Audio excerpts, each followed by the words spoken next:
পশ্চিমবঙ্গের 65তম inter school pre Subroto cup football championship 2026-এ ঝালদা মহকুমা পর্যায়ের প্রতিযোগিতায় আন্ডার 17 বালক বিভাগে চ্যাম্পিয়ন হয়েছে বাঘমুন্ডি উচ্চ মাধ্যমিক বিদ্যালয়। 17 ও 18 জুলাই ঝালদা সত্যভামা বিদ্যাপীঠ মাঠে অনুষ্ঠিত ফাইনালে বাঘমুন্ডি উচ্চ মাধ্যমিক বিদ্যালয় 1-0 গোলে পুন্দাগ আনন্দমার্গ হাই স্কুলকে পরাজিত করে শিরোপা জয় করে। এই জয়ের ফলে আগামী 20 জুলাই অনুষ্ঠিত পুরুলিয়া ডিভিশন স্তরের প্রতিযোগিতায় ঝালদা মহকুমার প্রতিনিধিত্ব করবে বাঘমুন্ডি উচ্চ মাধ্যমিক বিদ্যালয়। সমাপনী অনুষ্ঠানে উপস্থিত ছিলেন বিধায়ক রহিদাস মাহাতো, সমাজসেবী শঙ্কর মাহাতো, জেলা শিক্ষা দপ্তরের আধিকারিক শুভাশিস বক্সি, কনভেনার সনাতন খান সহ বিশিষ্ট অতিথিরা।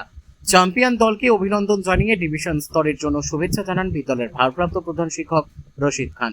পুরুলিয়া থেকে সোমনাথ রায়ের রিপোর্ট, বিগ নিউজ বাংলা।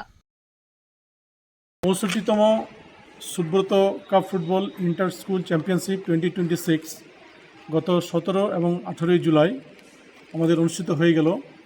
তাতে sub division Jhalda sub division লেভেলের আমাদের যে আন্ডার 17 ফুটবল টিম চ্যাম্পিয়নশিপ, তাতে আমাদের বাঘমুন্ডি হাই স্কুল চ্যাম্পিয়ন হয়েছে।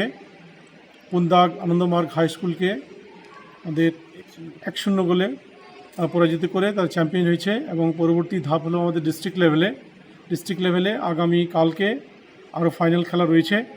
তাতে দেখা যাক আমাদের ছেলেরা কীরকম তারা পারফরমেন্স করতে পারে। তবে যে খেলা অনুষ্ঠিত হয়ে গেল তার জন্য আমাদের যারা ফুটবলার রয়েছে তাদেরকে আমাদের বিদ্যালয়ের যিনি আমাদের স্পোর্টস টিচার মাননীয় পঙ্কজ মাহাতো মহাশয়, তাকে আমরা অসংখ্য ধন্যবাদ জানাই।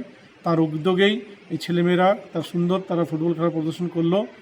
এবং এই যে গতকাল এবং তার আগের দিন আমাদের অনুষ্ঠান হয়ে গেল, তাতে বিশেষ অতিথি ছিলেন আমাদের বাঘমুন্ডি বিধায়ক ছিলেন মাননীয় রহিদাস মাহাতো, উপস্থিত ছিলেন পুরুলিয়া জেলার বিশিষ্ট সমাজসেবী মাননীয় শঙ্কর মাহাতো, আমাদের পুরুলিয়া ডিআ অফিস থেকে ইনচার্জ হিসেবে ছিলেন মাননীয় সুব্রত বক্সি মহাশয়।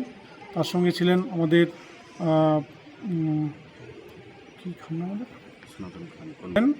মাননীয় সনাতন খান মহাশয়, এবং অবশ্যই আমাদের স্কুল থেকে দায়িত্ব হিসেবে গিয়েছিলাম আমাদের স্পোর্টস টিচার মাননীয় পঙ্কজবাবু, এবং অন্যান্য বিদ্যালয়ের প্রধান শিক্ষক উপস্থিত ছিলেন। তাতে আমাদের ছাত্রছাত্রীরা, বিশেষ করে আমাদের ফুটবল টিম ছেলেরা, তারা খুব সুন্দর পারফর্ম করেছে এবং বিদ্যালয়ের তরফ থেকে তাকে অসংখ্য ধন্যবাদ, অভিনন্দন। দেখা যাক আগামী দিনে আমরা আরও তাদের কাছ থেকে ভালো আশা ফল করছি এবং আশা করি আগামী দিনেও আর তারা ভালো ফল করবে। আমি বাঘমুন্ডি হাই স্কুলের ভারপ্রাপ্ত প্রধান শিক্ষক রশিদ খান।